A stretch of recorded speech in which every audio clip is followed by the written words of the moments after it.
Lipid की जब बात करेंगे तो ये हमें सेम बात याद रखना है, that is a compound of carbon, hydrogen and oxygen. दूसरी बात ये कि इसमें कार्बन एंड ऑक्सीजन का रेशियो जो होता है वो बराबर नहीं होगा, ये इक्वल नहीं होगा। कार्बन का नंबर ऑक्सीजन के नंबर के बराबर नहीं होता है।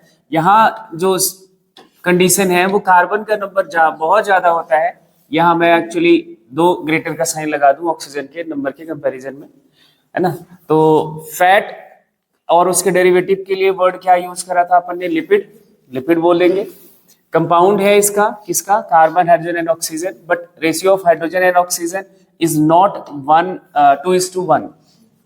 कार्बन और जिसमें हम कार्बोहाइड्रेट में देखा था कि हाइड्रोजन और ऑक्सीजन का रेशियो हमेशा 2:1 होता है, हाइड्रेट्स ऑफ कार्बन इसलिए बोल देते हैं। यहाँ ये कंडीशन नहीं होगी। Amount of oxygen is considerably very less. यहाँ ऑक्सीजन का नंबर जो होगा, जो भी फैट के मॉलिक्यूल होंगे वो बहुत कम होते हैं, मतलब ये वाला कंडीशन याद रखना है। कार्बन का नंबर कहीं ज्यादा होता है ऑक्सीजन के नंबर के कंपैरिजन में। Lipids are insoluble in water. Lipid जो होगा वो इनसॉल्युबल होता है वाटर में, ये होता ही है, इनका नेचर ही होता है कैसा, हाइड्रोफोबिक। कैसा नेचर होता है, हाइड्रोफोबिक होता है। जो भी ऑर्गेनिक मॉलिक्यूल है वो आपके हाइड्रोफोबिक नेचर के होते हैं। एंड ये सॉल्युबल होता है किसमें, ऑर्गेनिक सॉल्वेंट में। ऑर्गेनिक सॉल्वेंट की जब बात करेंगे तो ऑर्गेनिक सॉल्वेंट हमारा नॉन पोलर सॉल्वेंट होता है। कैसा होता है, नॉन पोलर। नॉन पोलर समझ रहे हो, नॉन पोलर सॉल्वेंट बोले तो इनके जो मॉलिक्यूल्स हैं उन पे कोई पोलैरिटी नहीं आती। जैसे हम वाटर का मॉलिक्यूल देखते हैं तो यहाँ जो हमारा इनका वाटर का मॉलिक्यूल है H2O, तो इसके ऊपर पार्शियल नेगेटिव चार्ज होता है, हाइड्रोजन के ऊपर पार्शियल पॉजिटिव चार्ज होता है, तो ये पोलर मॉलिक्यूल है। लेकिन जो ऑर्गेनिक कंपाउंड्स हैं, ऑर्गेनिक मॉलिक्यूल हैं, वो नॉन पोलर होते हैं। उनपे कोई हेटेरो एटम्स के बीच में, 2 डिफरेंट एटम्स के बीच बॉन्ड होता नहीं, तो पोलैरिटी होती नहीं है।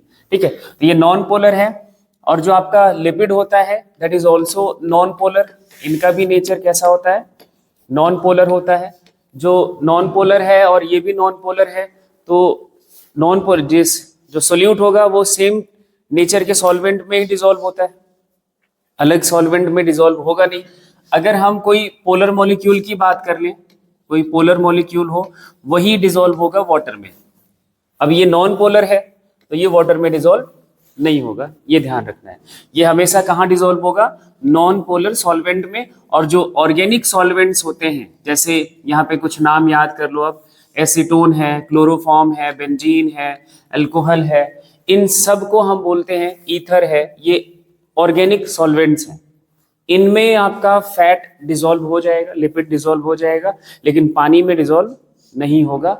आपने सबने ये एक्सपेरिमेंट करके देखा है, ऑयल कभी भी पानी में मिक्स नहीं होता।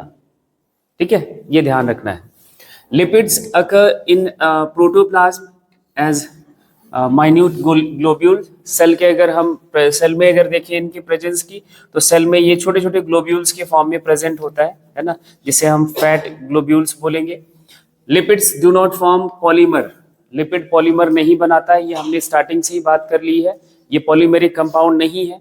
पॉलीमरिज्म जो है, पॉलीमराइजेशन हमने कार्बोहाइड्रेट में देख लिया, लिपिड उसमें प्रोटीन में हम पढ़ेंगे, न्यूक्लिक एसिड का पढ़ेंगे, लेकिन इनका पॉलीमराइजेशन नहीं होता। ये पॉलीमेरिक कंपाउंड नहीं है, ये आपके माइक्रोमोलिक्यूल की कैटेगरी में रखा जाता है। इनका मॉलिक्यूलर वेट भी क्या था, लेस देन 1000 डाल्टन था। ठीक है, इसलिए इनको हम माइक्रोमोलिक्यूल की कैटेगरी में रखते हैं। और बट इनकी प्रेजेंस कहाँ थी, इनकी प्रेजेंस थी डिटेंटेट में, ये थोड़ा सा ध्यान रखना है। Lipids provide more than double energy. जब हम एक मॉलिक्यूल कार्बोहाइड्रेट का सेल बर्न करता है, ऑक्सीडाइज करता है, जैसे एक ग्लूकोज का मॉलिक्यूल अगर हम यहाँ पे ले, एक ग्लूकोज का मॉलिक्यूल अगर सेल बर्न करता है, जितना अमाउंट एनर्जी निकलता है, मान लो कि x किलो कैलोरी एनर्जी निकलता है, अगर कोई एक फैट का मॉलिक्यूल बर्न करेगा तो इसका जस्ट डबल 2x, कहीं 2x से भी कहीं ज्यादा अमाउंट एनर्जी का एक मॉलिक्यूल फैट के बर्न होने से रिलीज होता है। ये ध्यान रखना है, मतलब एनर्जी के रिस्पेक्ट में फैट एक अच्छा मॉलिक्यूल है। लेकिन उसको बर्न करना थोड़ा मुश्किल है as compare to carbohydrate. In animals fat are present in subcutaneous layer. Animals में जब बात करेंगे कि फैट कहाँ पे प्रेजेंट है, तो सबक्यूटेनियस लेयर में प्रेजेंट है। मतलब सबक्यूटेनियस का मतलब होता है बिलो द स्किन। कहाँ पे? Below the skin. स्किन के नीचे आपका फैट प्रेजेंट है सभी की बॉडी में, जितने भी एनिमल्स हैं। और ये करता क्या है? Work as food reservoir for the future use. हमारी बॉडी में फैट स्टोर होता है। मान लो कि आपको फूड सप्लाई कुछ टाइम के लिए नहीं मिल रहा है एडवर्स कंडीशन में, तो आपका ये फैट जो स्टोर होता है वही एज अ एनर्जी प्रोवाइड करेगा उस रेस्टिंग फेज में, उस एडवर्स कंडीशन में। एंड आपकी बॉडी में एक और काम करता है, that is a shock absorber.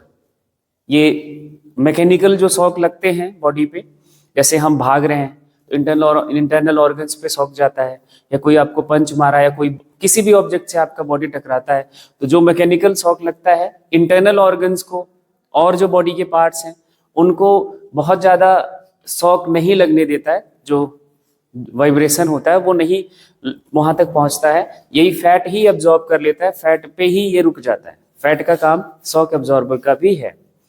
Lipid requires less space for the storage as compare to carbohydrate.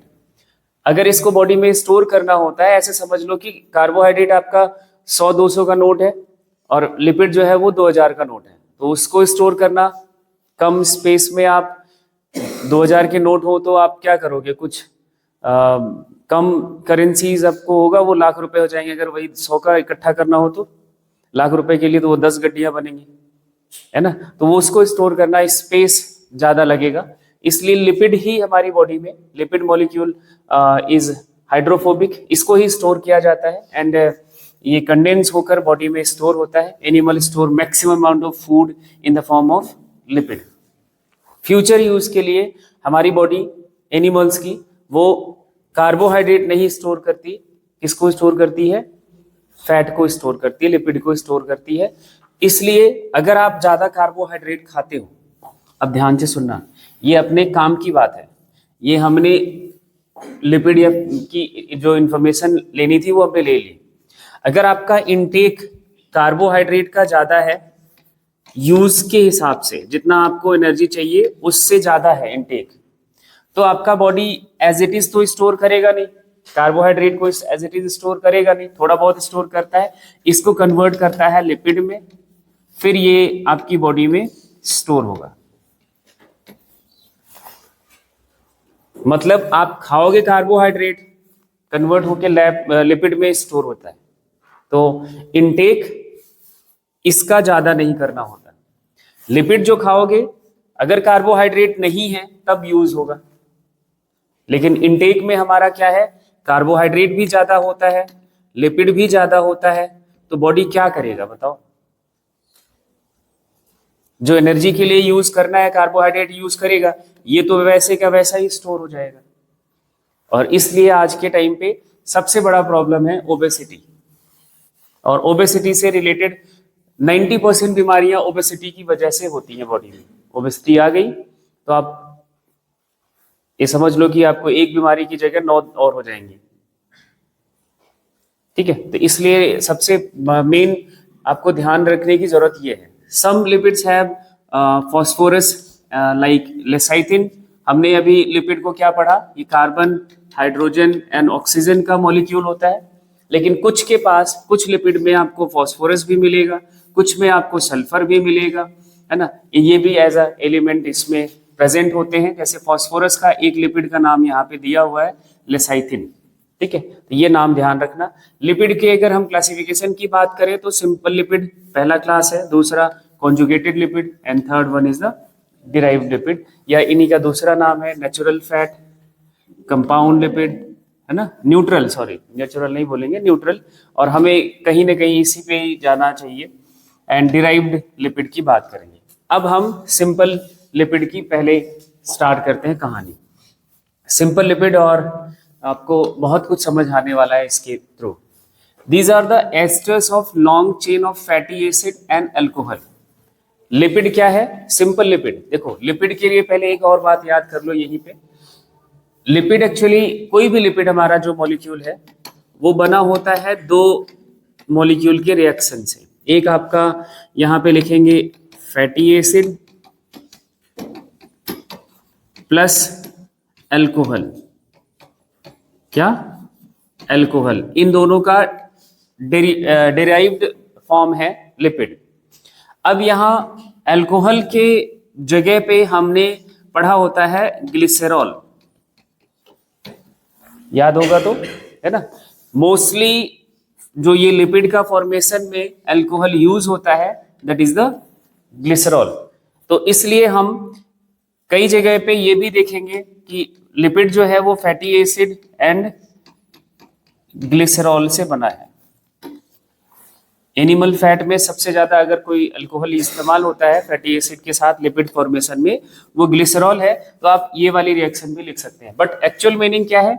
Lipid is the derivative of fatty acid and alcohol. Alcohol glycerol के अलावा भी हो सकते हैं, लेकिन एनिमल के केस में हम यही देखेंगे, तो इसलिए हम यहाँ पे ग्लिसरॉल ही समझते हैं। अब ये दोनों compound fatty acid and alcohol जब रिएक्ट करते हैं एस्टर बॉन्ड बनता है। एस्टर बॉन्ड क्या होता है? ये वाला बॉन्ड बनता है। एंड इस बॉन्ड के फॉर्मेशन, हाँ जी, एस्टर के लिए क्या बोलोगे? COO, हाँ सॉरी, ये COO, ये वाला बॉन्ड बनता है। और ये बॉन्ड बनने की वजह से इसको हम एस्टर बोलते हैं, ester of the fatty acid and alcohol. Alcohol और फैटी एसिड का रिएक्शन होता है, एस्टर बॉन्ड बनता है। Majority of simple lipid the alcohol is trihydroxy sugar, जिसे हम बोलते क्या है? ग्लिसरॉल। ट्राईहाइड्रोक्सी सुगर का मतलब ये है CH2OH, CHOH एंड CH2OH। ये है आपका ग्लिसरॉल का फॉर्मूला, जो यहां पे भी आप देखोगे ये बना हुआ है, ये ग्लिसरॉल है। ठीक है, तो ग्लिसरॉल का फॉर्मूला याद रखना है, ये ज्यादातर अल्कोहल यही इस्तेमाल होता है। ठीक है, and 3 molecule of fatty acid linked with 1 molecule of glycerol. एक ग्लिसरॉल के मॉलिक्यूल से 3 फैटी एसिड का मॉलिक्यूल जुड़ता है और एक सिंपल लिपिड का मॉलिक्यूल बनता है, जिसे हम सिंपल लिपिड का मॉलिक्यूल को बोलते हैं ट्राईग्लिसराइड। क्यों बोलते हैं ट्राईग्लिसराइड? क्योंकि इस पे लगे होते हैं 3 फैटी एसिड के मॉलिक्यूल। यहां देखो इस रिएक्शन को, ये एक fatty acid, typical fatty acid का जो फॉर्मूला है दैट इज द RCOOH। ये एक कोई भी फैटी एसिड का जनरल फॉर्मूला है। ठीक है, यहाँ पे R का मतलब है that is a chain of carbon. ये कार्बन का चेन होता है, वो अलग अलग फैटी एसिड का डिफरेंट डिफरेंट हो सकता है। ठीक है, तो यहाँ पे 3 फैटी एसिड के मॉलिक्यूल लिए गए, एक, ये दूसरा और ये तीसरा। इनका COH कार्बोक्सिलिक एसिड का OH और जो आपका ग्लिसरॉल है उसका हाइड्रोक्सिल ग्रुप का H रिएक्ट करके एक वाटर का मॉलिक्यूल यहाँ पे बाहर करता है। यहाँ पे 3H2O बाहर जाता है ना। 3 यहाँ एक OH और H मिलकर एक H2O, OH एंड H मिलकर ये दूसरा H2O, OH और H मिलकर तीसरा H2O। 3 H2O का मॉलिक्यूल बाहर जाता है और ये आपका बन जाता है सिंपल। यहाँ पे ये जो बॉन्ड बन रहा है that is the ester bond, और ये एक सिंपल लिपिड का फॉर्मूला है। तो ये रिएक्शन बहुत इंपॉर्टेंट है। ये आपका 3 फैटी एसिड के मॉलिक्यूल, ग्लिसरॉल का स्ट्रक्चर एंड देन आपका क्या बन गया? Simple lipid. बात समझ आ गई? सिंपल लिपिड बनाना जो सीख गया तो आगे के लिपिड्स में कोई प्रॉब्लम नहीं होगी। अगर सिंपल लिपिड का कोई रिएक्शन नहीं समझ आया तो डिराइव्ड एंड कंपाउंड में प्रॉब्लम ही प्रॉब्लम रहेगा। एंड इस लिंकेज को हम एस्टर बॉन्ड बोलते हैं। And such type of lipid is called triglyceride. क्यों? 3 फैटी एसिड के मॉलिक्यूल लगे हैं, इसलिए ट्राईग्लिसराइड कहा जाता है। 3 molecule of water release during the formation of triglyceride, जिसे हम डिहाइड्रेशन सिंथेसिस कहते हैं। वाटर रिलीज हो रहा है ना, तो डिहाइड्रेट हो रहा है रिएक्शन, है ना, डिहाइड्रेशन सिंथेसिस कहते हैं। ये ध्यान रखना है। 3 मॉलिक्यूल वाटर का रिलीज होता है। ये बहुत बार रिएक्शन क्वेश्चन बना हुआ है कि कितने मॉलिक्यूल एक ट्राईग्लिसराइड के फॉर्मेशन में रिलीज होते हैं, वो ध्यान रखना है। एंड ग्लिसरॉल को हम एक और नाम देते हैं, glycerol is also known as tri hydroxy propane, आपका ये IUPAC नेम है इसका। ये ग्लिसरॉल का क्या है, IUPAC नेम है। ट्राई हाइड्रोक्सी बोले तो 3 OH ग्रुप, मेथ एक प्रोपेन है ना, तो वो इनका IUPAC नाम भी याद रखना है। और ये आपका एक ट्राइग्लिसराइड यहाँ पे और द फैटी एसिड, अलग अलग ये फैटी एसिड है। उसके बाद आप आ जाओ, ये फैटी एसिड अब आपको 2 टाइप के होते हैं। ये जो आपने यहाँ पे R देखा, R is the carbon chain, ये क्या है, कार्बन चेन।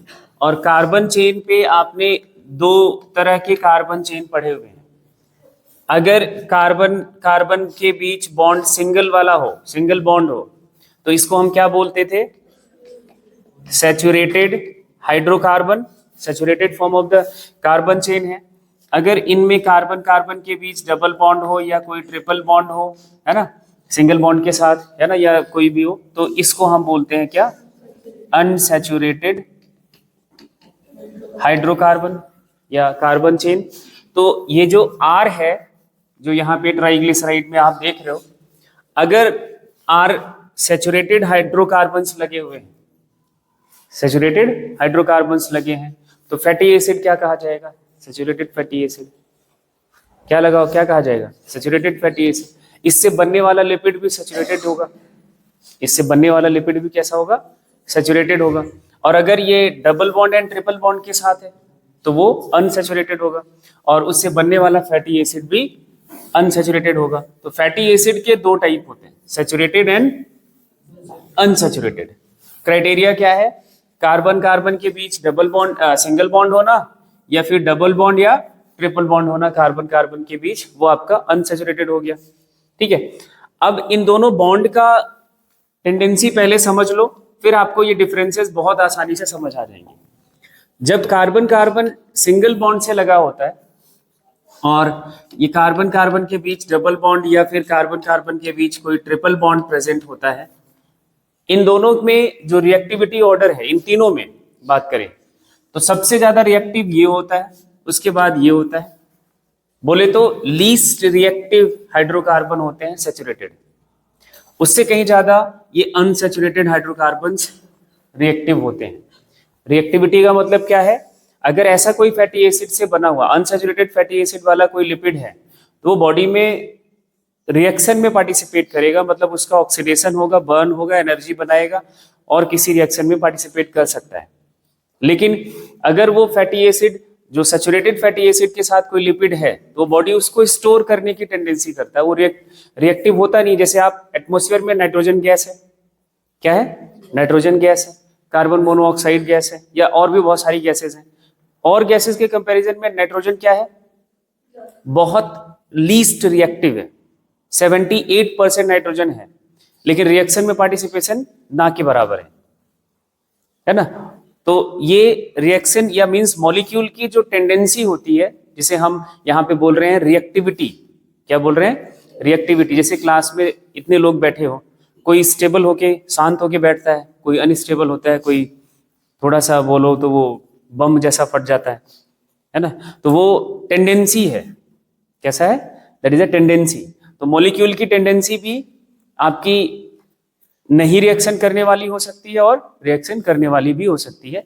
और कौन नहीं रिएक्शन करता वो ध्यान से समझ लेना है, कौन टेंडेंसी रखता है रिएक्शन का वो ध्यान रखना है। अनसैचुरेटेड फैटी एसिड का नेचर कैसा होता है, that takes part in reaction.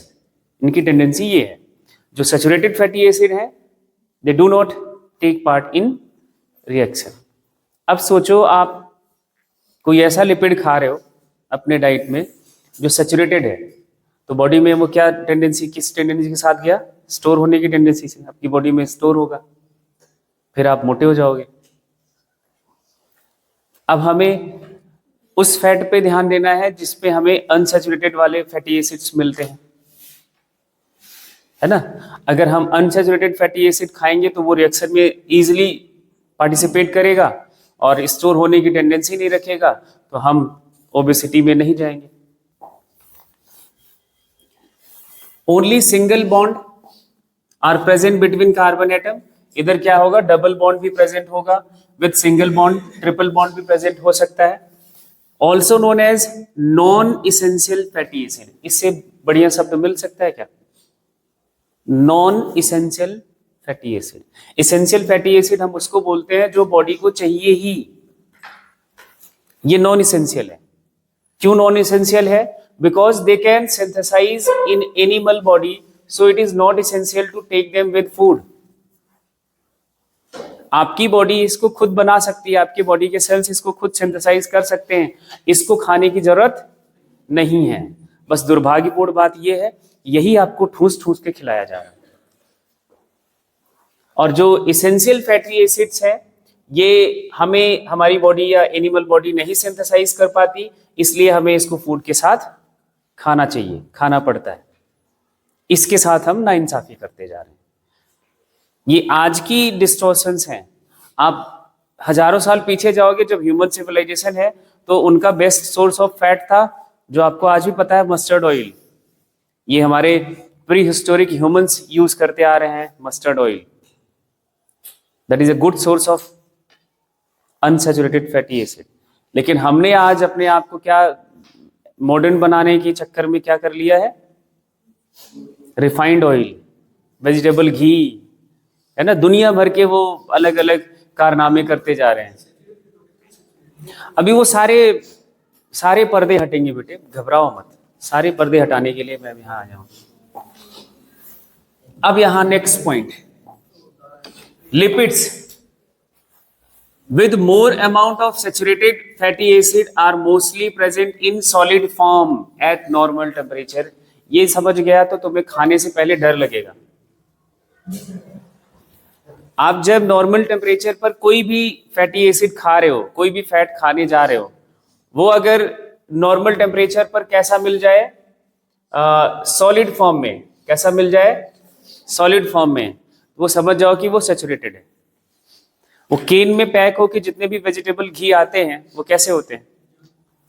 ऐसे ही होते हैं। उनको वो निकाल के वो कढ़ाई में गर्म किया जाता है, फिर उसी में आपका सब कुछ फ्राई करके खिलाया जाता है जो आपको खाना होता है। तो आप क्या खाना पसंद करोगे, है ना? इवन जो हम एनिमल फैट को हम कंज्यूम करते हैं, जैसे घी बोलते हैं, वेजिटेबल घी एक अलग प्रोसेस है, that is a chemically lab based fat है, वो है ना, वो हाइड्रोजनेशन करा जाता है ऑयल का, तो वो आपका सैचुरेटेड अनसैचुरेटेड नहीं सैचुरेटेड फैटी एसिड बनाते हैं उसको, और फिर वो आपको घी में वो पैक करके दे देते हैं, सस्ता मिलता है। हाँ, डालडा वाला, ठीक है। और जो एनिमल फैट होता है, जिसे हम घी, दूध से बनाने वाला घी, हाँ, वो भी सैचुरेटेड एंड अनसैचुरेटेड का मिक्सचर है। तो डालडा से बेहतर है, लेकिन ऑयल से खराब है।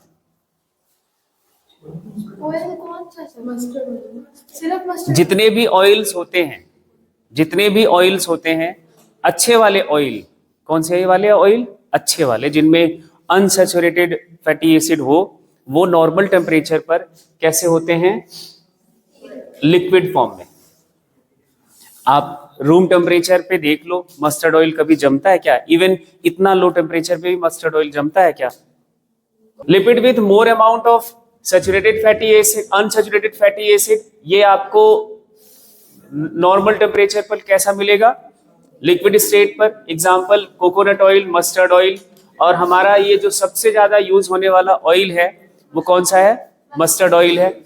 और इधर यहां देखो, आपका सैचुरेटेड फैटी एसिड या लिपिड में कौन सा नाम आता है? बटर एंड घी। और आपकी सोसाइटी सबसे ज्यादा इसी पर शिफ्ट हो रही है।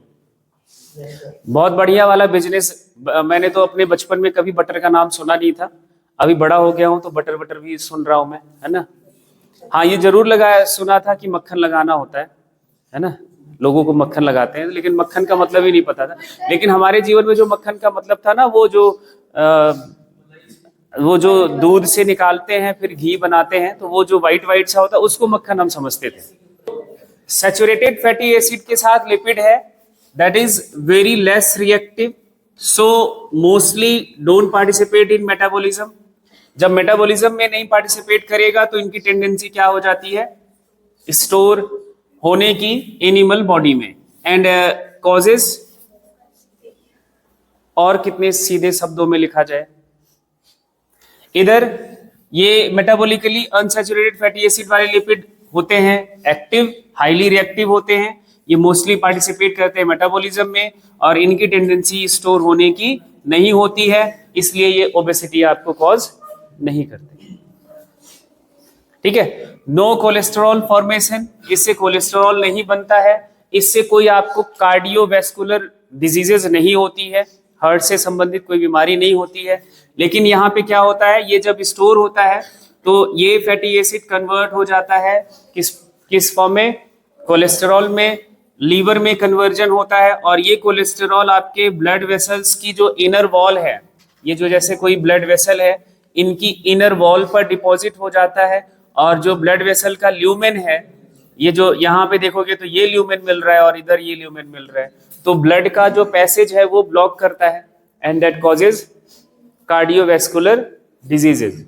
जैसे एक प्रॉब्लम यहाँ पे लिखा है हाई ब्लड प्रेशर, और ऐसे बहुत सारे प्रॉब्लम्स आपकी बॉडी में होने लगते हैं, different types of cardiovascular diseases इसकी वजह से होता है, और इसकी वजह से कोई बीपी हाई नहीं होता, कोई हार्मफुल इफेक्ट नहीं होते, हमारी बॉडी के लिए ठीक होता है, एनर्जी के पर्सपेक्टिव से भी और हेल्थ के पर्सपेक्टिव से भी। अगर कभी आपको इमरजेंसी में कार्बोहाइड्रेट इनटेक नहीं मिल रहा है, तो आपने अनसैचुरेटेड फैटी एसिड वाला फैट खाया हुआ है, तो आपको एनर्जी के लिए वो ब्रेक होगा, एनर्जी बढ़िया वाली देगा, आपको कमी महसूस नहीं होगी। लेकिन ये वाला आपका ना एनर्जी प्रोडक्शन में पार्टिसिपेट करता है, उसके अलावा प्रॉब्लम भी कॉज कर देता है, कार्डियोवैस्कुलर डिजीजेज कॉज कर देता है। और आज की सोसाइटी में देख लो, आपके घर में भी ऐसे लोग मिल जाएंगे जिनको कोलेस्टेरॉल लेवल बढ़ा हुआ होता है ना, तो आसपास लोग परेशान इसी वजह से, कोलेस्टेरॉल की वजह से, क्योंकि सबको ये नॉलेज नहीं है ना कि मुझे खाना क्या है, मुझे नहीं खाना क्या है।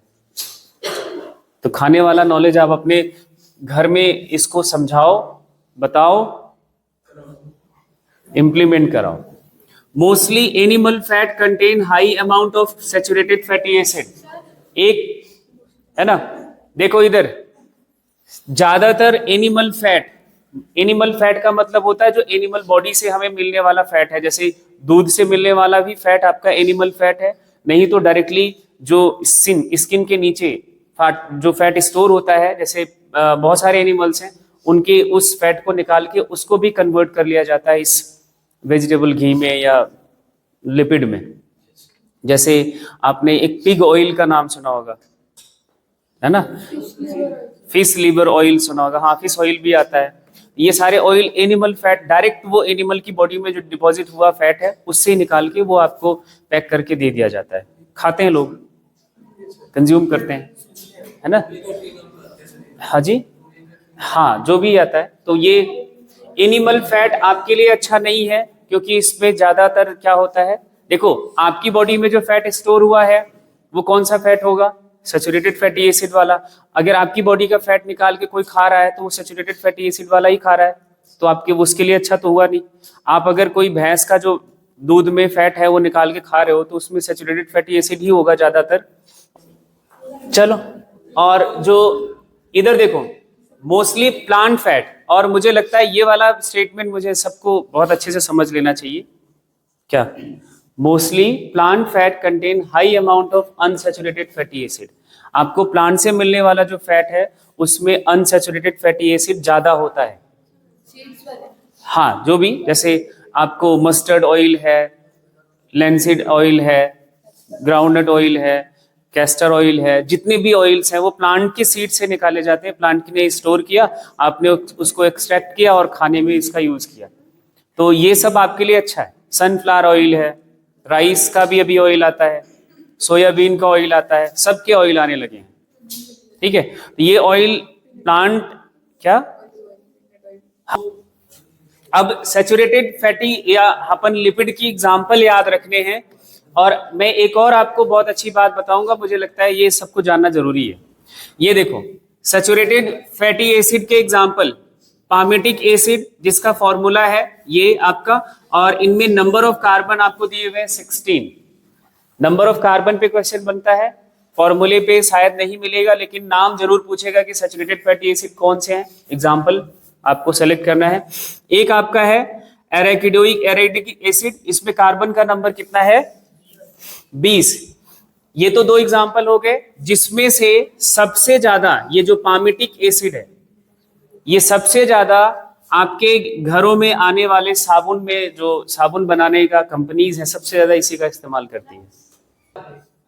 पॉली अनसैचुरेटेड फैटी एसिड की बात करें तो पॉली अनसैचुरेटेड फैटी एसिड पे देखेंगे तो इसमें अब अनसैचुरेशन का डिग्री के बेसिस पर इनको दो कैटेगरी में क्लासिफाई किया जाता है। जैसे कोई आपका ये फैटी एसिड है, एक नाम है ओलिक एसिड, कार्बन नंबर कितने हैं इसमें 18, इसमें एक अनसैचुरेशन है, मतलब एक डबल बॉन्ड है। 18 कार्बन की चेन में एक पॉइंट पे डबल बॉन्ड है, ठीक है, मतलब अनसैचुरेटेड डबल बॉन्ड या अनसैचुरेटेड बॉन्ड बोलो, डबल बॉन्ड या ट्रिपल बॉन्ड, एक पॉइंट एक हो तो उसको बोलेंगे मोनो अनसैचुरेटेड फैटी एसिड, मूफा। क्या बोलेंगे? Mono unsaturated fatty acid. और इसमें देखो लिनोलोइक एसिड है, लिनिक एसिड है, एराकिडोनिक एसिड है, इसमें नंबर ऑफ डबल बॉन्ड या अनसैचुरेटेड बॉन्ड का देखो, इसमें 2 है, 3 है और 4 है। कार्बन नंबर 18, 18 और 20, ठीक, इस इतने कार्बन में 4 आपको अनसैचुरेशन मिल जा रहा है, तो इसको बोलेंगे poly unsaturated fatty acid. And ये फैटी एसिड में सबसे बेस्ट यही होते हैं। और जो अपन ऑलिव ऑयल खाते हैं उसमें ये आपका कितना होता है, 3 या 4 अनसैचुरेटेड फैट बॉन्ड होते हैं। हाँ, दोनों होते हैं, मिक्स होते हैं, बट क्वांटिटी इसकी ज्यादा होती है, अनसैचुरेटेड फैटी एसिड की ज्यादा होती है, इसलिए हम नॉर्मली मस्टर्ड का ही यूज करते हैं। मस्टर्ड का रेट एक और वजह है कि कम है, क्योंकि इसका कल्टीवेशन कहीं ज्यादा किया जाता है, बहुत लार्ज स्केल पे कल्टीवेशन किया जाता है। हाँ, पूफा इज द बेस्ट, एंड ये उसमें जिसके पास ज्यादा डबल बॉन्ड अनसैचुरेटेड बॉन्ड्स है वो सबसे बेस्ट है। हाँ होंगे, बिल्कुल होंगे, वो आपको फैटी एसिड की क्लासिफिकेशन पे जाना पड़ेगा, ठीक है। तो हमें जो भी वो, आप कभी कंटेंट तो पढ़ते नहीं, कंपोजिशन पढ़ के देखना, तो जो भी बोतल वाला पैकिंग करके देता है उधर लिखा हुआ होता है कितना परसेंटेज उसमें ये है मूफा, कितना परसेंटेज पूफा है। थर्ड है waxes and monoester with only 1 molecule of fatty acid attached to monohydroxy alcohol. अब देखो, जो हमने फैटी एसिड की बात करी है वो ट्राई हाइड्रोक्सी अल्कोहल के साथ जुड़े हैं, मतलब ग्लिसरॉल के साथ जुड़े होते हैं। लेकिन जब यहाँ हम वैक्स की बात करते हैं, ये मोनोएस्टर्स होते हैं। मोनोएस्टर बोले तो ये आपका एक क्या हो गया, फैटी एसिड कोई है, इसका रिएक्शन होता है किसी एक ऐसे अल्कोहल के साथ जिसपे सिर्फ एक OH ग्रुप हो, मोनोहाइड्रोक्सी इसको बोलेंगे, दिस इज द मोनोहाइड्रोक्सी अल्कोहल। और ग्लिसरॉल कैसा है, ट्राई हाइड्रोक्सी, 3 OH ग्रुप हैं, वो ट्राई हाइड्रोक्सी अल्कोहल है। इससे बनने वाला जो आपका रिएक्शन होने के बाद ये जो आपका बनेगा मॉलिक्यूल COO एंड OR, ये एक को R डैश मान लेते हैं, है ना, ये अल्कोहल वाला कार्बन चेन होगा, ये आपका मोनोएस्टर है, फैटी एसिड या लिपिड है, इसी को हम वैक्स बोलते हैं, ये वैक्स है। ऑयल या हम बोले तो लिपिड और वैक्स में फर्क ये है, वो ट्राई हाइड्रोक्सी होता है, ट्राइग्लिसराइड होते हैं, ये मोनोग्लिसराइड्स हैं। ये क्या कहा जाएगा, मोनोग्लिसराइड्स। यहाँ पे एक आपको एस्टर बॉन्ड यहाँ बनता है, इसलिए मोनोग्लिसराइड्स हैं। These are also simple lipid, ये भी सिंपल लिपिड है। और वैक्स इंडस्ट्री कितनी बड़ी है आपको मुझे बताने की जरूरत नहीं है, सारा आपका कॉस्मेटिक प्रोडक्ट वैक्स पर ही डिपेंड है। दूसरा कंपाउंड एंड डिराइव्ड लिपिड के बारे में, पहले हम कॉन्जुगेटेड या कंपाउंड लिपिड के बारे में बात करेंगे। यहाँ पे क्या होगा, जैसे एग्जांपल से ही आपको सीधा समझा रहे हैं कि फॉस्फोलिपिड या फिर फॉस्फोटाइड या फिर फॉस्फोलिपिन्स इसको बोलते हैं। यहाँ पे 2 मॉलिक्यूल फैटी एसिड का, 2 मॉलिक्यूल किसका, फैटी एसिड का, ग्लिसरॉल प्लस आपको एडिशनल और मॉलिक्यूल्स मिल जब ये जुड़ जाते हैं। सिंपल लिपिड में आपको कोई और एडिशनल ग्रुप जुड़ जाए, एडिशनल मॉलिक्यूल जुड़ जाए, तब उसको हम बोल देते हैं कॉन्जुगेट कंपाउंड लिपिड। जैसे यहाँ पे फॉस्फेट ग्रुप जुड़ रहा है और नाइट्रोजनस कंपाउंड जुड़ता है, तो आपका बन जाता है क्या, एक फॉस्फोलिपिड। या फॉस्फोलिपिड में देखोगे तो ये आपका ये सैचुरेटेड फैटी एसिड से बना हुआ एक लिपिड मॉलिक्यूल है, ये अनसैचुरेटेड से बना हुआ एक लिपिड मॉलिक्यूल है। अब इसमें इतने की बात कर ले तो ये तो आपका सिंपल लिपिड की बात हो गई, ये क्या हो गया, ये सिंपल लिपिड हो गया। और इसमें क्या एडिशनली लग गया है, एक आपका ये इतना पूरा आपका सिंपल लिपिड हो गया, फॉस्फेट ग्रुप ऐड हो गया, तो ये आपका क्या हो गया, कंपाउंड लिपिड हो गया। और यही आपका फॉस्फोलिपिड है। फॉस्फोलिपिड किसका कंपोनेंट है, सेल मेम्ब्रेन का। अब सेल मेम्ब्रेन के स्ट्रक्चर में किसी ने पूछा था कि एक लाइन सीधी है एक लाइन टेढ़ी है, क्यों, तो अब तो समझ आ गया होगा। एक जो सीधी लाइन बनाई गई है that is made up of saturated fatty acid, और ये बना है किससे, बात समझ आ रही है अब। और मैंने वहां पे एक स्टेटमेंट बोला था, amount of unsaturated fatty acid decides the fluidity of the membrane. Membrane की जो फ्लूइडिटी होती है वो इसी पर डिपेंड करती है, क्योंकि अनसैचुरेटेड फैटी एसिड का स्टेट कैसा होता है, फिजिकल स्टेट लिक्विड होता है। कैसा होता है, लिक्विड होता है। तो हमारी जो मेम्ब्रेन है वो ना तो पूरी तरह से लिक्विड की तरह फ्लो कर रही है, ना बिल्कुल बहुत ज्यादा सॉलिड है, क्योंकि दोनों प्रोपोर्शंस हैं। Saturated fatty acid that provide rigidity to the cell membrane and unsaturated fatty acid that provide fluidity to the cell membrane. And amount of unsaturated fatty acid decide the fluidity of the membrane. कितना ज्यादा membrane को soft होना है, loose होना है, वो इसके content पर डिपेंड करता है। बोलो अभी क्लियर हुआ कुछ? तो कुछ बातें सही टाइम पर ही क्लियर होती है। वहां में अगर साहब आपको समझाने लगता ना तो यहां तक की बात वहां पढ़ानी पड़ती, तो वो पागलों जैसा काम होता। अब आपको ये समझ है तो वो आप उसके बारे में आसानी से सोच सकते हो। इसी को बोलते हैं लिंकिंग पावर। जिस बच्चे का ये डेवलप हो गया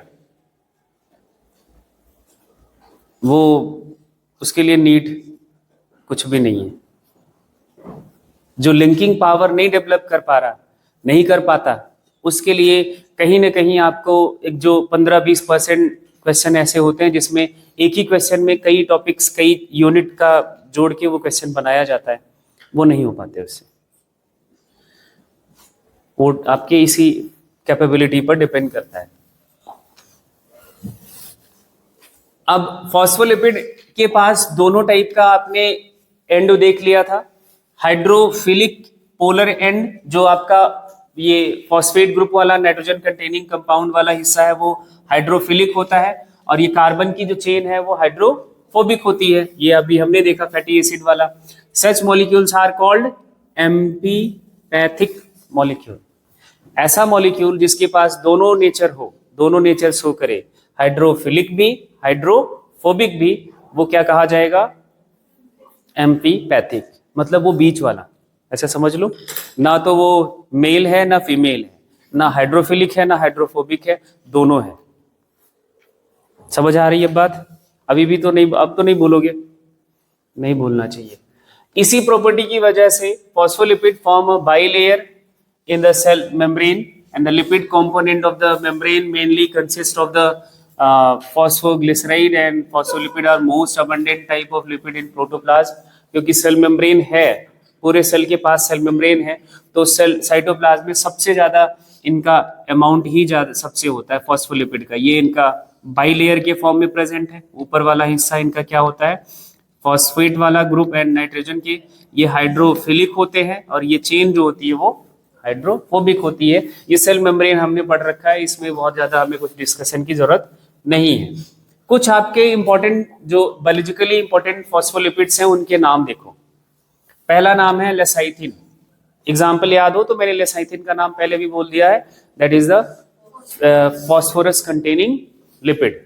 ये फॉस्फोरस के साथ है, फॉस्फेट ग्रुप आ गया तो फास्फोरस तो आ ही गया, है ना, नाइट्रोजन के साथ। फॉस्फोटाइडिल कोलिन इसको बोलते हैं। यहाँ पे एक नाइट्रोजनस कंपाउंड होता है लेसाइथिन में जिसका नाम होता है कोलिन। क्या नाम है? कोलिन। और वो कोलिन का कंपाउंड का जो स्ट्रक्चर है वो आपके सामने ये रहा, ये आपका कोलिन है। ये एक फॉस्फेट ग्रुप है और ये आपका हो गया कौन? पहला फैटी एसिड का मॉलिक्यूल, दूसरा फैटी एसिड का मॉलिक्यूल, और ये इसके बाद तीसरे फैटी एसिड पे ये आपके फॉस्फेट और नाइट्रोजनस कंपाउंड लग गए। तो ये आपका क्या बन गया? फॉस्फोलिपिड, लेसाइथिन इसका नाम है। इसमें नाइट्रोजनस कंपाउंड का नाम क्या है? कोलिन। ये क्या है? कोलिन। ये ध्यान रखना है, कोलिन इसका, इसमें as a nitrogenous compound and phosphate group. इसी को आपने वहां पढ़ाया सेल मेम्ब्रेन में, फॉस्फोलिपिड जो होता है यही है। ये इसका हेड वाला रीजन बनाता है जो आपने ऐसा स्ट्रक्चर बनाया था और ऐसे बनाया था, है ना। तो ये जो आपका हिस्सा है ये हेड बनाता है, ठीक है। और ये जो दो आपकी चेन है वो एक चेन ये बनाती है और एक चेन ये बनाती है। फैटी एसिड एक चेन, कार्बन का एक चेन, दूसरा कार्बन का चेन, ठीक है। तो ये फॉस्फोलिपिड का स्ट्रक्चर आपने जो बनाया था वो ये है। उसके बाद है सिफेलिन, सिमिलर टू लेसाइथिन, बट यहाँ पे नाइट्रोजनस कंपाउंड क्या होता है? इथेनोलामाइन। वहां जो लेसाइथिन था, सॉरी कोलिन था, उसकी जगह पे क्या है? इथेनोलामाइन है। Cephaeline occurs in nervous tissue, egg York and blood platelets. Sphingolipid, इसमें स्फिंगोमाइलिन सिमिलर टू लेसाइथिन है, बट यहाँ पे ग्लिसरॉल की जगह, in the place of glycerol it contains an amino alcohol. यहाँ पे एक ग्लिसरॉल चेंज है, सब कुछ है वही कोलिन है, ग्लिसरॉल की जगह पे क्या है? अमीनो एल्कोहल है, मतलब अमीनो एसिड के साथ एल्कोहल है। कोई अमीनो एसिड है और उस पे OH ग्रुप लगा होता है, इसके साथ आपका वो फैट बनेगा जिसका नाम है sphingosine, and sphingolipid occurs in myelin sheath of nerve fibre.